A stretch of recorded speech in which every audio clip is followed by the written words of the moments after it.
just want to welcome everybody to the NYSAIS eSeminar. As George said, our goal with these eSeminars is to make them as close to a classroom experience as possible.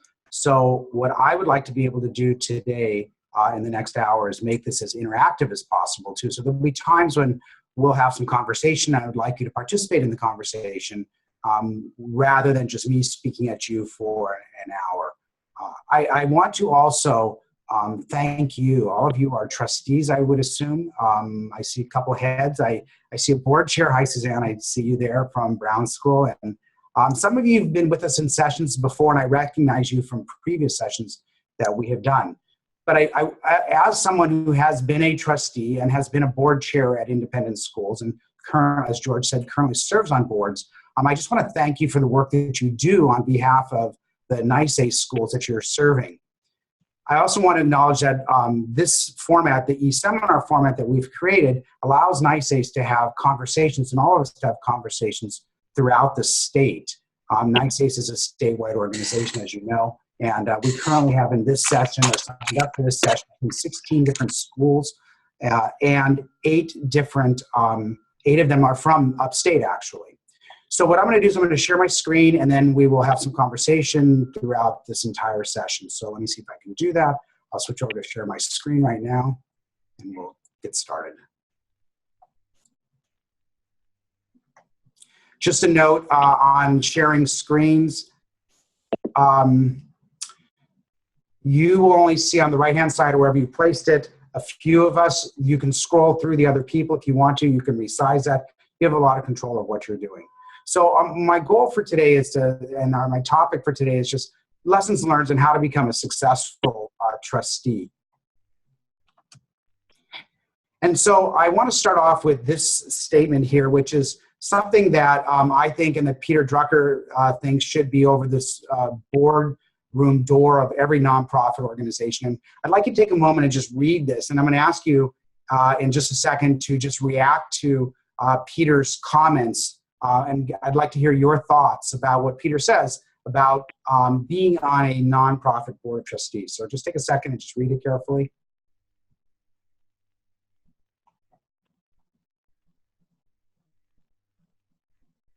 And if you're not aware of it, Peter Drucker has written dozens and dozens of books. He's now passed away in management, and few people recognize he also did quite a bit of work in the nonprofit world. So I'd like to hear your thoughts now about what Peter had to say about over the door of a nonprofit organization. What do you think about that?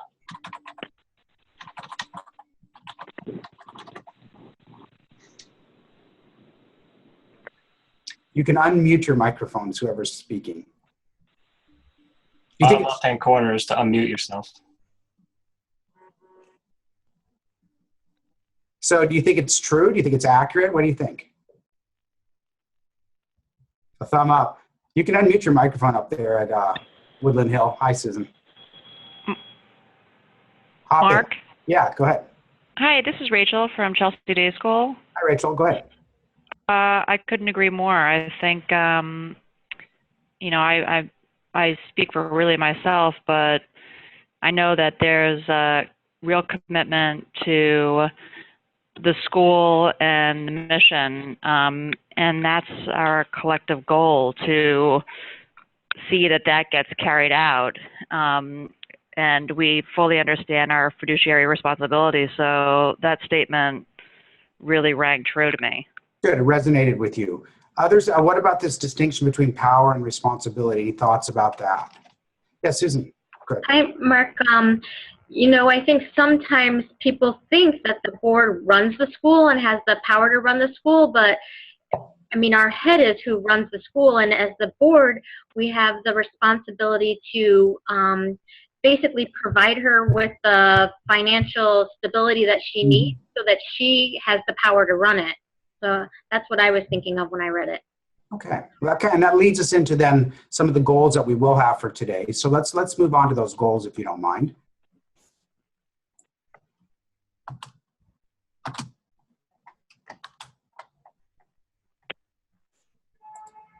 So I have basically 5 goals for us today. I do want to just spend one quick moment talking about the role that NYSAIS plays in supporting our member schools, so all of you understand about NYSAIS. I want to help us understand the roles and responsibilities of trustees. A couple of you already mentioned some of those. I'd like us to spend as much time as we can helping all of us discuss the idea of taking the strategic view and then understanding how would trustees and how does administration use what we would call dashboards to measure the health of a school. And then finally, we'll conclude with what are some of the resources that exist for trustees. So NYSAIS, real quickly, we provide our service schools with a number of services. One is accreditation. We accredit all of you, and we take that very seriously. But we also provide guidance and professional development. This is an example of professional development that we do for trustees. And then NYSAIS acts as advocates on behalf of the non-public schools, independent schools. We actually have a lobbyist who works for us up in the Capitol, and we monitor legislation, and we work with the New York State Education Department. So that's really a quick thumbnail of what NYSAIS is. So I'd like to turn now to the whole issue of trustees and how trustees really, the whole idea of taking a strategic view starts with the trustees. The good news of all this is that we really don't have to recreate anything else new. We know that successful governance and leadership, it doesn't really happen by accident. It happens because it's on purpose. It happens because boards of trustees think through their behavior and the way they want to interact with each other and the way they want to interact with the administration and the staff. Again, the good news is there's a lot of books that have been written about this. Nonprofit independent school governance has been existing for hundreds of years here in the United States. And therefore, we do know the necessary practices that are available. I've listed 4 books up here for you, and they'll be in the resource section that I'll give to you later on. The one in the upper right-hand corner is the Trustee Handbook, and that is by NAIS, highly recommended. I hope most of you have it. But the other one that I really want to focus in on a little bit for you is the one in the bottom left, which is the Nonprofit Answer Book, and that's put out by Board Source, a very, very good book to have. I highly recommend that every Board of Trustees has at least one copy of this because it really goes into the nuts and bolts. Governance as Leadership was written by Dick Chait, and again, an excellent book for understanding governance. And we'll talk about Dick's work in a little bit. And then one that I think is very interesting is The 5 Life Stages of Nonprofit Organizations. So NYSAIS itself has a definition for boards of trustees. So I'm going to give that to you, and I want to then ask you to talk through with me what I would call the key concepts in this. So just take a moment and just read this if you don't mind.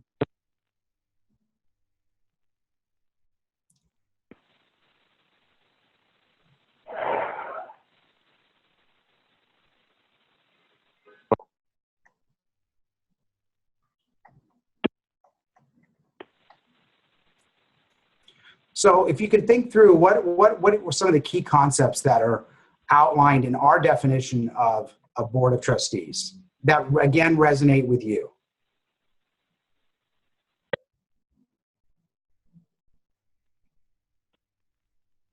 Hop in. Go ahead. Hop in. The day-to-day administration and operation is the role of the head. Okay. What else?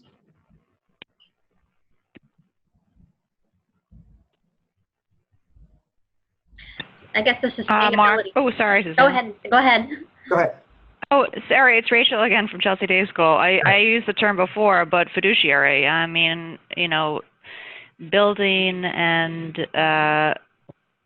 building trust, you know, and with regards to the relationship between the mission of the school and the trustee. So, you know, I think that's paramount.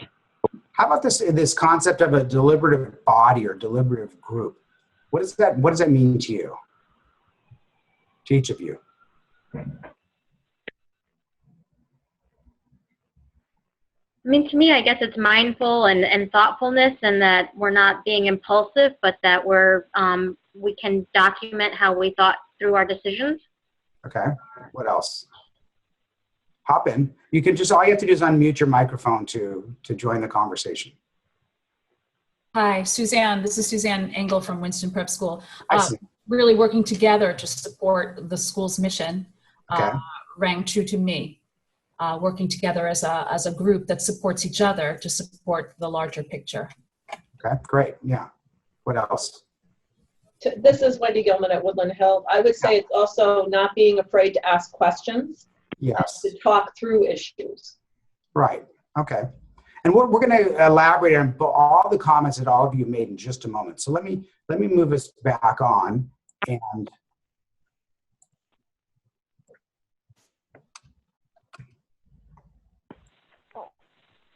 so NYSAIS itself provides guidance, very specific guidance for you. One area that we recommend that all trustees look at is our manual for evaluation and accreditation. The second section of that has a whole series of criteria, and we'll talk about that. And we say that governance is really a key part of evaluating individual schools. And as you may or may not know, NYSAIS evaluation and accreditation, we ask the governing body to assess itself twice, once at the 5-year mark and once at the 10-year mark.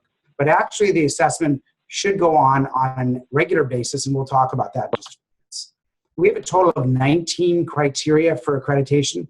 And again, these are what we would say are the best practices. We know that there's no board that does it perfectly, but these are the things that boards should aspire to. So let's look at just a few of them. One is, and the very first one is that the governance of the school it's clearly defined, it's transparent, it's understood by all constituents. We also want that we also hope that you recognize as a board that you're the group that provides a continuity of the mission for the school. You provide for the stability and transitions, not only for yourself, but for the head of school. So it's both areas, the governing body as well as the head of school. You also are the group that's responsible for strategic planning for the school, and that you ensure that there are adequate financial resources that they're provided for the school. I'm not going to go through all the other ones, but there are a total of 19 criteria that all boards should look at. And if you want to see the rest of them, we'd be happy to provide them to you. So I want to turn to a little bit of the work that Dick Chait has done. And he basically outlines what we would say are 3 duties of trustees. The first one is what we would call the duty of care. Then we have what is called the duty of loyalty. And then finally, the duty of obedience. I'm not very fond of that term. As we put some definition to that, I think you'll understand what he was trying to get at.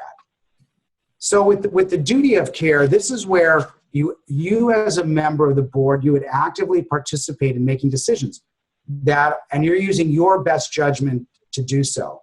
So this doesn't mean that boards should be rubber stamps, and in fact that the conversation at the board level should be very robust, that there should be quite a bit of discussion, and that you are always using your best judgment. That would be the duty of care. The duty of loyalty is that you need to, as a trustee, always set aside your own personal, your own professional interests, and recognizing, as was said by Peter Drucker also, that the organization's needs, they come first. And then finally is the duty of obedience. And the duty of obedience is, this is where you have your legal responsibility to ensure that the organization is true to the mission and that you are complying with all the laws. So this is a big responsibility that we have as trustees, and this is why I think Peter Drucker talks about the idea of responsibility as opposed to power. Any comments, questions about this before I move on to some other topics? Okay. So I highly recommend that all trustees basically do your homework. And in doing your homework, what should you know about your school? Well, first of all, as a trustee, you should know the history of the school. You should be able to give the 5-minute elevator speech about the history, but you really should understand it. And that helps you understand the mission of the school and why the school was even created and what's going on at the school right now. You should know the recent history of the board. What's going on in the board, what is the history, what's been happening at the board level. You should understand the governance structure and relationship with management as well as the staff. And you should understand the committee structure. What are the types of committees that the board has? So examples are an executive committee, a finance committee, a governance committee, an ad hoc committee. So I want to stop here and just have us all spend some time just talking about the different types of committees that exist at your schools. I'd like to hear from you, actually. What are the committees that are on your board and let's talk about the relative importance of those for just a couple of moments. So first, let's start with what are some of the committees that are on your board at your school? Hi, I'm Suzanne again from Winston Prep. Sure. Hi, we have, actually this is very timely to us because we were working on condensing some of our committees. We had quite a few. What I think is most significant, important, we've had the Audit Committee, we have Compensation and Benefits Committee, Development Committee.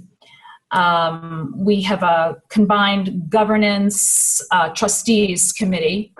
The Trustees Committee I'm the head of in terms of, which is why I felt this would be very helpful to me, selecting candidates that are complementary to the candidates we already have on the board. We have a Finance Committee, which also includes Property, Plant, and Equipment Committee. Okay.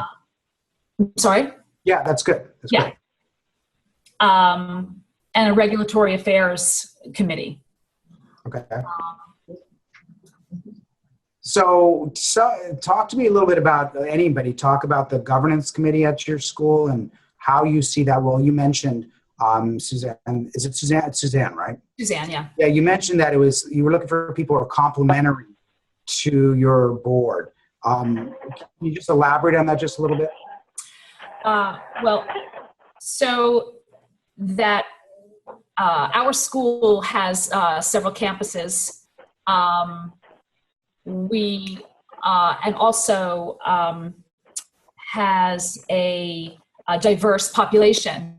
So we would like people on our board to be able to represent the many campuses, the diversity of our population, board members that have strength in a variety of different ways, so that we have board members that are strong in finance and in helping really consult regarding the financial health of the school, and we have others who have a more strength in understanding the details of the mission, the educational perspectives, and the things that the board wants to, the school wants to stay true to. So we're looking to kind of balance out the needs of the board. That's great. So you're looking at the balancing the needs of the school. You're looking at the different strengths of the board.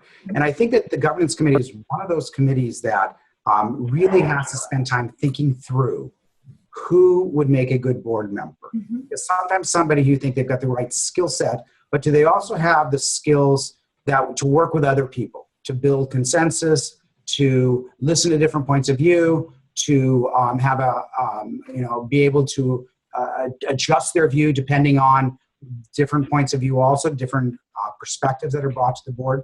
So that's really important as you think through your governance committee. I know you're in the process of rethinking that.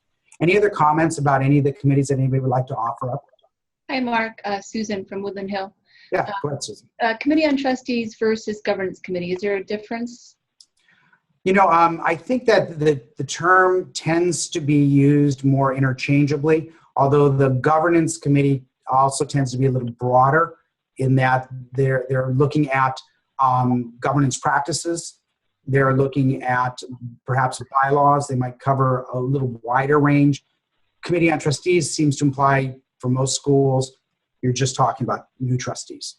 Okay, so maybe succession planning, training, evaluation of the board, and bylaws might all be included as part of the role of the Committee on Trustees or Governance Committee. That would be a very logical place to put that. Okay, so okay, great, thank you. Any other thoughts about those? I'm just going to jump in. This is Wendy from Woodland Hill. That we also have a development committee that reports to the board that works very closely with our head and with our director of development on the fundraising activities that we do. Great. Okay. Let me move us on and let's talk about a couple other topics. So the other thing that all of you should know when you're doing your homework are ways in which the board and the administration communicate with each other. Is it through the board chair? Is it through the executive committee? But the whole bottom line on all of this is these things should be clear in your heads. So if you don't know, then you should really ask. If it's not been provided for you, you should ask. The other thing in doing your homework is you should really be having documents, and again, having read the documents, know the documents. I always suggest that you have a copy of the bylaws. And you should know them, not just have a copy, but you should know what do the bylaws say, because that governs how the board behaves. You should also know clearly the mission statement. You should be able to ideally be able to say the mission statement, say why. What is the mission statement all about? You should have a copy of budgets, the current budgets, the past budgets, as well as the committee minutes, board minutes, and committee minutes. And I recommend for new trustees 2 years, the past 2 years for all minutes. Go back through them, do your homework, read through the minutes, read through the budgets. That helps you. Budgets are a way of looking at priorities for schools, and that's a really nice document for you to be paying attention to, even if you're not on the finance committee. The audit, again, the audit is very important. NYSAIS requires not only an audit every year, but we also require a management letter every year. So what do the auditors say about the school? And what do they say in the management letter? And what is the follow-up from that management letter? The conflict of interest form is very important, that it's clearly, it's clear what conflicts, if you have a conflict, that it's identified and the board adjusts themselves accordingly. And then finally, the short and long range planning. What's going on with the school? Is there a short-term plan? Is there a long-term plan? So I want to move now to what I would call the 8 principles of best practices for trustees. And these are really critical. And again, I don't think I ever know of any school that does all 8 of these perfectly, but it's very important that these become the goal, the aspiration for you as a board. First one is that the trustee separates your interest of the school from the interests of a particular constituency or a particular child. So as a trustee, you don't have a constituency. You don't represent the 3rd grade parents. You don't represent the 8th grade parents. You represent the school. You don't represent your own child in there or some other child in there. So that's really hard for sometimes parent trustees to wrap their minds around. It's very important that, as Peter Drucker said, the school are put above everything else. This is a critical one, which is you accept and you support all board decisions. And by this, it does not imply that there should not be, again, a robust discussion at the board level, that when there's a topic that's being discussed, every point of view should be brought on the table. It should be fully vetted. We'll talk about that in a few minutes. But once the board makes a decision, then the board has to, you have to agree with that and publicly support that. You should never, as a trustee, become involved in specific management or personnel or curricular issues.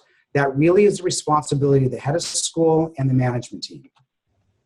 And this one, keeping all board deliberations confidential. This is, I would say, if there's one takeaway from this one, these 4, I would take this one away. That in me, that I would make sure that you don't do this. You always keep things confidential. All board deliberations should be confidential. This allows the board to have trust in each other, and it allows the board to have honest, robust conversations about topics. Once confidentiality is broken, it makes it very hard for the board to trust each other, and it makes it very hard for them to move on and think through in a strategic way about the school. The 5th, what I would say principle of best practice is that you regularly, as a board, as you're assessing your effectiveness. You know, there's often discussion, well, how effective is the head? How effective is the community? How effective is a program? But the board has a responsibility for itself. So you should be assessing your effectiveness as a governing body. We recommend every year, but I know in reality, most schools do it every other year. You should support the school, the head of school, and you should always demonstrate that within the community. So disagreements should be kept private, and they should be kept at the board level. Authority rests with the entire board, not with you as individual board members. And I think as board members, this is sometimes a hard concept for your parents to understand other parents. So if you are parent trustees, how many of you are actually parent trustees? Just a thumb up if you don't mind. Just how many of you are? Okay, Michelle, I see you are at the Master School. Good, several of you are. Whether you recognize this or not, you will be treated differently by other parents, by your children may be treated differently. And they have to understand that when you are not in the board meeting, you're who you are. You're just Michelle. And it's when you go into the board and the board is convened as a board, that is when the authority is now vested upon that entire board. Hard concept, but it's really important for new trustees to help make other parents understand that and to help the staff understand that so that they are more comfortable with you. And that you are, as a board member, actively participating in the development efforts of the school, either helping raise funds or helping find funds or donating funds yourself. Any comments, questions about any of these principles? Yeah, this is Andrew Whitaker from AOSJ. Yeah, especially with what you were talking about in terms of parents on the Board of Trustees, we have a limit in terms of how many parents can be on it. What's your limit, Andrew? I think it's 3 or 4 out of 10. So roughly. Yeah, so definitely less than half, which I think is important. So I think the parents can bring an amazing perspective, but it can't be the only perspective. I think that they're very helpful in kind of thinking about how potentially the school looks at from the outside, especially when you remember, and then bring perspective. Very careful to ensure that the parents' board process, because the board's not the PA, and they're very, very different. And I think that was something that we wanted to make sure that there was the right type of balance in terms of making the decisions, that the parents' perspectives are critical, but there are also other people on the board who have different experience sets, whether it's in education or being past heads of school, et cetera, that can also provide exceptional levels of perspective for us. So we think it's a good perspective to have, but it cannot dominate the board. And I think that as we've all been on boards, and there are certain boards maybe are dominated by certain factions, but we wanted to make sure that there was adequate balance. And it's something that, at the board level, we take very, very seriously, especially because it's a small school. Yeah, and I think Andrew, I think that's a very, very healthy perspective from your school. You're over at Academy St. Joseph, aren't you? Yes.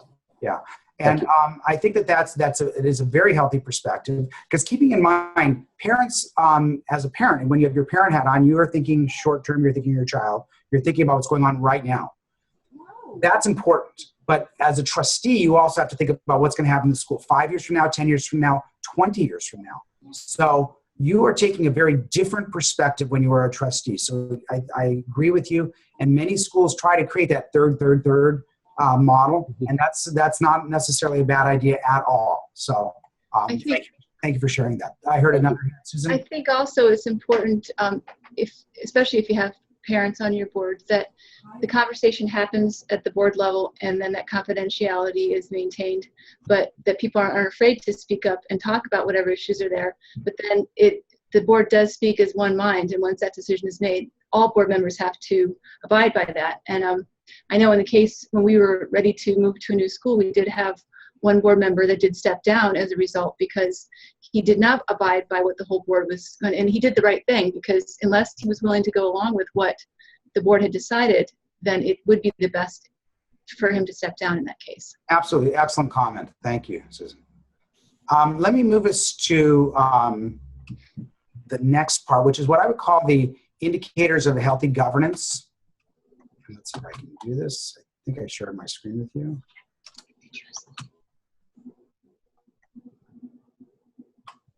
So the one thing that I want to help you understand as trustees, you really only have one employee to worry about. That's it. And that's the head of school. So maybe you run out of companies, you run other organizations, and you have lots of employees to think about. In this case, as a board, all you have to do is think about one employee. But that one employee, that employee's responsibility, the head of school's responsibility, is to implement your board policies. That is the domain of the board, is to establish the policies. The one employee, the head of school, has the complete authority over the faculty, over the staff selection, over evaluation, over dismissal. That's not a board area. That is a responsibility of your head of school. The head of school is also responsible for keeping the board informed about the actions taken in all those areas. So I kind of shorthanded by saying no surprises, that the board should never surprise the head should never surprise the board. Now, recognizing that mistakes can happen, I always encourage everybody to cut a little bit of slack with each other sometimes, but the goal should be no surprises on either side. And then that the head of school is responsible for working at the board and developing and monitoring the school's resources. Again, going back to Andrew, what you were saying just a little while ago, you really are stewards of the resources of the school. You have it for a snapshot in time, but there's been trustees before you, there will be trustees after you. So understanding that you're responsible for developing and monitoring the resources of the school and making sure you leave the school in better shape than when you found it. So as a trustee, everything should really start with your mission. So I'd like to just have a couple seconds for you to think about, well, why is that the case? I mean, I just told that to you, but why is that? Why should everything start with the mission? And is your mission still relevant or not? But let's just start with why is it the case that everything should start with your mission? So let's go ahead and see what everybody says about that. Why should it start with your mission? You know, actually, if I could jump in, you know, we actually just a few months ago rewrote our mission statement. We thought that it wasn't, we liked it, but we didn't love it. And we wanted to make sure that it absolutely reflected in every way, shape, or form what we're trying to achieve long-term at the school. It doesn't really represent what we're trying to achieve in terms of the experience, what our goals are, what our aspirations are, and make sure that it is 100% reflective of exactly what we as a whole school and what the board is trying to achieve on a long-term basis. And so the amount of time that we spent going back and forth was, there's probably 150 emails going back with so many different versions and all that. And it was very, very painful because we had to, you know, monitor and make sure that everybody's ideas were incorporated. So what you've done now, Andrew, you've tried to make your mission relevant for the Academy of St. Joseph at this point in time. Well, actually, yeah, for this point in time, but for more importantly, is what is going to serve, you know, this is the mission statement for at least the next decade. And so what we really wanted to do is make sure that it best reflected what we're all trying to achieve and what our goals and aspirations and strategically what we're driving towards. Any other, if I could just move on just real quickly, any other thoughts about why should everything start with a mission? Anybody have any other thoughts about that? Is it possible for me just to go back one step? Sure. I'd had a question about no surprises. Yeah, sure. The way that I think I've worked at the school previously was that there are no surprises with the board chair. Not that the board is surprised, but generally I've worked closely with the board chair to make sure that he or she was informed of everything that was happening at the school, and then the board chair would kind of decide whether or not what information then would be vetted through the executive committee and then to the board. And then not that the board would be surprised with anything per se, but just not getting apprised of everything step by step, like lots and lots of email. And I just wanted to clarify that and ask your opinion about that question, if that's okay now, or if you wanted to tackle that. Yeah, I think that again, when I was at the very beginning, I talked about the idea of the lines of authority and the way the decision-making process should be clear and transparent. And so as long as the board understands that the process at your school is you had discussed it with the board chair vets it, decides it's going to go to the executive committee or to the entire board, and the whole board understands that process, then as long as if it's working, then that's great. Some schools go straight to an executive committee. That may be another way to do it. There's not any one answer here. It's basically, what does the board agree upon? What does everybody say is the right practice for the school? And then follow that. And then continue to monitor that and through the self-assessment, figure out, does it make sense for what you're doing or not? Does that answer that, Susan? Yes, thank you, Mark. Sorry. Okay. You're out.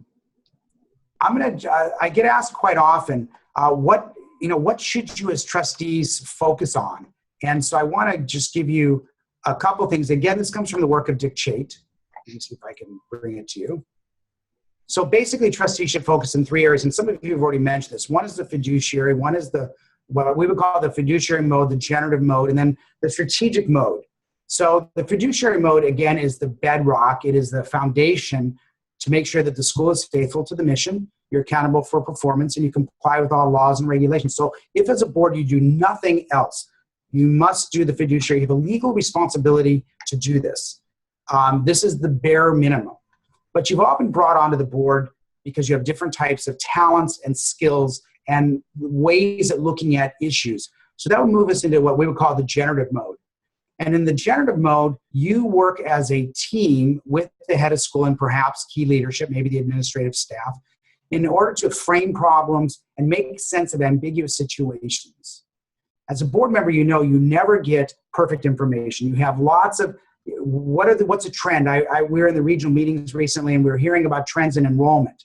Well, some areas are one way, some areas another way. What does this mean? How do you make sense of this? So this is the generative mode that boards should spend time on, which is making sense of ambiguous situations, and then that helps you shape your strategies, helps you shape your planning, helps you shape your decisions. So many boards stage strictly in the fiduciary mode. I think that's not using the talent of the board to its best advantage. Wherever you can, switch into the generative mode. And finally, the strategic mode is now that you've made some sense of these this ambiguous data, then plot your course. What's a strategy? How are you going to move? Are you going to expand by adding a high school? Are you going to buy a new building? Are you going to buy some property? Are you going to add a second language to the curriculum? What are you going to do? And then what are the implications? What are the resources that you need?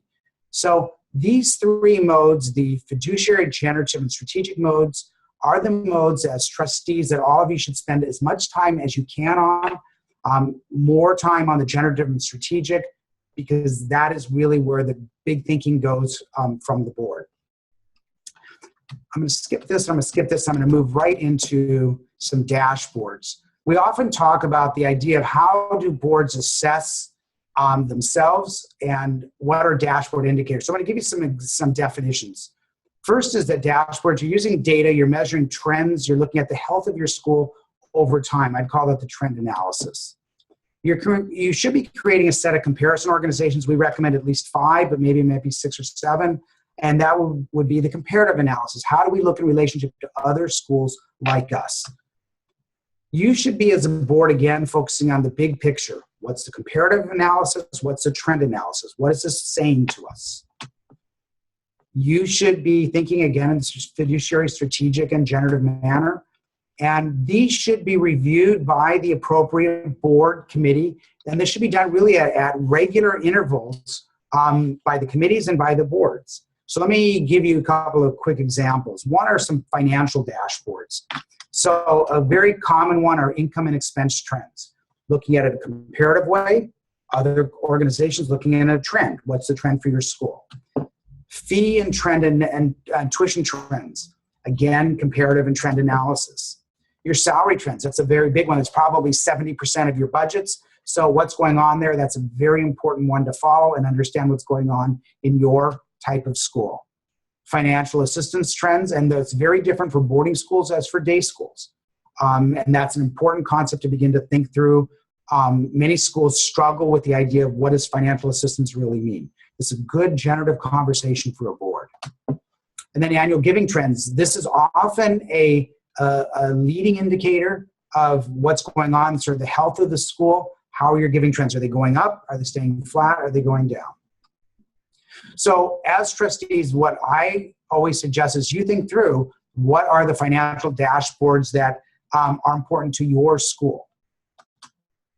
You could also look at dashboards as what we call non-monetary dashboards. So student admissions data, comparative trends and trend analysis, student attrition data, what's happening there, staff and faculty attrition, what's happening on that comparative and trend analysis, and then maybe college placement if you're a high school. For K-8s, I call that the delayed satisfaction syndrome.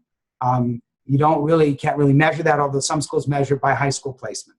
So again, think through what are your non-monetary dashboards that are important to your school. I'm going to show you a chart here, and this is a sample of a school that kept track of their attrition. So this would be the single school attrition trend analysis, and they kept it over 19 years. So that's a really nice period of time. They started looking at their attrition in 1990, and they went all the way up to 2008. And you can see that they drew a line. I don't know if you can see my cursor or not, but there's a line right here, 96 to 97. And that is where they made a strategic change at the school. And you can see that the average trend line dropped from 12.86 students down to 8.67. So something happened, something changed. They also did a comparative analysis here at the very bottom. I'm hoping you can see the bottom. And that is where they looked at NAIS data. And they looked at national data and looked at student attrition. This is an example of the type of data that if a school keeps this over time, you can begin to understand what's going on. And when you see something pop up, you can say, well, let's put this in perspective, rather than just panicking over a one-year blip. Is it a one-year blip or is it a trend? So when we use dashboards, I'd like you just to think through what I would call the 4 Ds and an R. The first one is determine your very specific financial and non-monetary dashboards. What's important to your board? What's important to your administration? That's the first D. The second D is determine who is responsible for collecting and presenting the data. So for instance, financial data might be coming from the CFO of the school. It might be coming through Dazzle through NAIS. But who is responsible for collecting it and who will present the data? How often are you going to collect this? This is not something you're doing every day. You might do it quarterly, you might do it every year, you might do it every 6 months. And when is it to be collected? And then this really should become the domain of different board committees. So you might have a committee, for instance, that just is a dashboard committee that's looking and analyzing dashboards, although maybe the finance ones go into the finance committee and the non-monetary ones go to a different type of committee. But which committee is going to monitor this and which is going to analyze this? Because it's one thing to collect the data, it's something very different to do some type of analysis of the data. And then what about the reporting of the data? A committee should report the data back to the board on a regular basis. What's going on? Again, you're using these dashboards to make short-term decisions as well as long-term decisions. Any comments or questions about the dashboard indicators? What dashboards do you use now in some of your schools? I'm curious. Jessica, a question about where have you seen schools get the comparative data? Like, what are some best practices around assessing who would be comparable to you and how to get that information? Yeah, so one great source for comparative data is through Stats. Well, we used to be Stats Online. It's called Dazzle through NAIS. All members of NYSAIS have access to all data that is New York generated by other NYSAIS schools. And in fact, through our accreditation, we're developing a tool right now that will be released this fall, available for schools in the spring, that will have a whole series of dashboards where they can do the comparative analysis. So that's one good place to start. Thank you. So what are some of the other dashboards that your schools are using? And if you don't know, then that's a great question to go back to your board chair and ask, what dashboards are we using? Go ahead. We have attrition analysis. Okay, good. And do you keep that over time then? Yes. Great. What else? Nicole? I just wanted to put another plug in for Dazzle because every October we enter all our data, and the wonderful thing about Dazzle is that you can create different groups to compare yourself to. So for so many different things that we're doing in our school, I can pick, we're a K-8 Jewish, independent school in Brooklyn, so I can make our group to compare us against all the Jewish day schools, against the other Brooklyn private schools. Right. It can really help depending on what you're trying to understand to really isolate and do some great comparisons. Yeah, that's that, and thank you. And again, the tool that NYSAIS is developing in conjunction with NAIS that will be released will make it even easier. It'll be basically push a button, and you'll have your dashboards right there for you to look at. So let me conclude with a couple of items for us.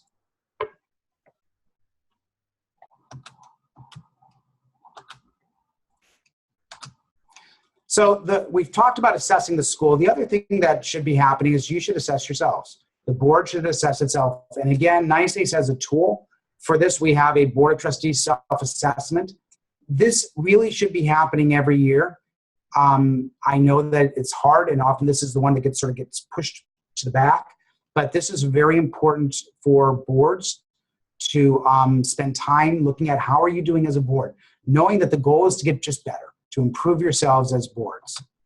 So I again give you some very specific things to think about. One is you should assign a committee, or maybe some boards use consultants, and use the ratings of the board. So we have a whole series of criteria for boards that basically follows our best practices and follows our accreditation. And you should then use this committee to identify in writing what are your strengths. So why do I want you to identify it in writing?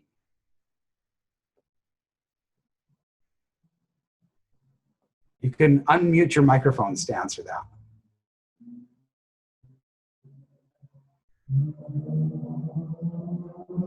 This is Andrew. I think it'd be just helpful to look back after you've done it numerous years, and you can just see what you've done well and how you've improved, and you can be able to rate how you did on a prospective year and year over year, and probably makes assessment better going going forward when you have a robust history. Yeah, that's a really nice way to look at that also, Andrew, is, keeping in mind that you are the stewards for this period of time. There will be others after you. So the better you are keeping records of what you're doing, that helps the people who follow you. So this idea of putting it in writing is important for the future. Also, one of the things that we know is when something's really important, if we write it down, it makes it even more important. And again, it gives us goals for ourselves to identify something in writing. You should prioritize your strength areas. And, we often want to focus just on the negatives. What are the things we need to improve on? And that's fine. But what is it that you're doing well? Because you want to keep doing that. So if you don't identify them, then you may not recognize, well, we really do this quite well as a board.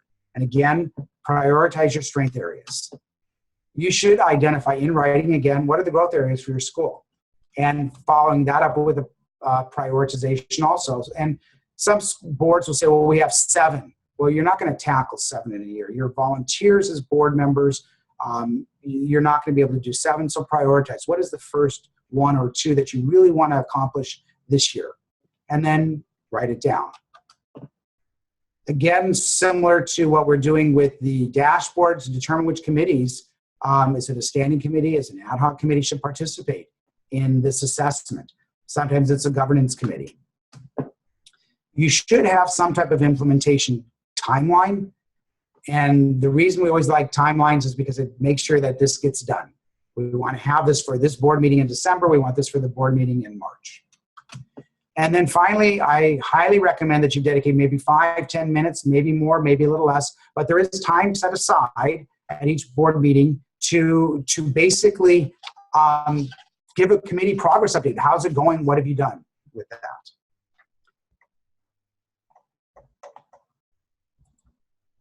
So we have 9 minutes left, and I have covered, I think, pretty much all the things I wanted to cover with you at today's session. One thing I will mention that at the end of this, I will send you all of this in a PDF format, and at the last page are resources. So there are a whole series of resources, the names of the books I've talked about, some other resources that are out there for you. So this is a good time now for us, just as a group, to have closing conversations about best practices, about your role as trustees. So let's open up as an open forum for the next few minutes. Hey, Mark, it's Rachel again from Chelsea Day School. Hi, Rachel. Hi. We've had a lot of success identifying growth areas, also identifying strength areas at retreats. We found retreats really dynamic, and then we use our regularly scheduled board meetings to kind of make sure we're meeting our benchmarks. So I don't know, I'm interested to see what other participants feel about retreats, and just get some feedback on that. So you have a lot of people in this room today with us and online. So what about the other participants? Retreats, what are you doing?